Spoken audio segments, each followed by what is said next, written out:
ആലപ്പുഴയിൽ നവവധു ഭർത്തൃവീട്ടിൽ തൂങ്ങി മരിച്ച നിലയിൽ കണ്ടെത്തിയ സംഭവം ആത്മഹത്യയെന്ന് പോലീസ് നിഗമനം. പിതാവിന്റെ മരണത്തിൽ ദുഃഖിതയാണെന്നും പിതാവിനൊപ്പം പോകുന്നു എന്ന കുറിപ്പും ആസിയ ഇൻസ്റ്റഗ്രാമിൽ പങ്കുവച്ചിരുന്നു. ആസിയയുടെ ബന്ധുക്കളുടെ മൊഴി ഇപ്പോൾ രേഖപ്പെടുത്തുകയാണ്.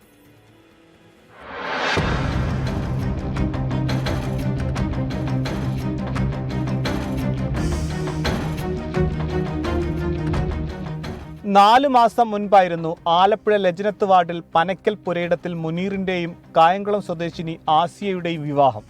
ഇരുവരും പ്രണയിച്ച് വിവാഹം കഴിച്ചവരാണ്.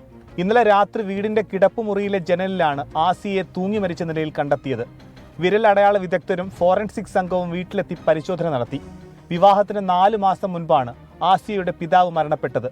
വിവാഹശേഷവും വലിയ മനോവിഷമത്തിലായിരുന്നു ആസിയ എന്ന് ബന്ധുക്കൾ പറയുന്നു. ബന്ധുക്കളുടെ മൊഴി ഇന്ന് പോലീസ് രേഖപ്പെടുത്തും. അസ്വാഭാവിക മരണത്തിന് കേസെടുത്ത ആലപ്പുഴ സൗത്ത് പോലീസിന്റെ അന്വേഷണം പുരോഗമിക്കുകയാണ്. മരണത്തിൽ ദുരൂഹതയുണ്ടെങ്കിൽ പോസ്റ്റ്മോർട്ടത്തിന് ശേഷം വ്യക്തത വരുമെന്ന് അന്വേഷണ സംഘം അറിയിച്ചു. ആസിയയുടെ മൊബൈൽ ഫോണും പോലീസ് കസ്റ്റഡിയിലെടുത്തിട്ടുണ്ട്. 24 ആലപ്പുഴ.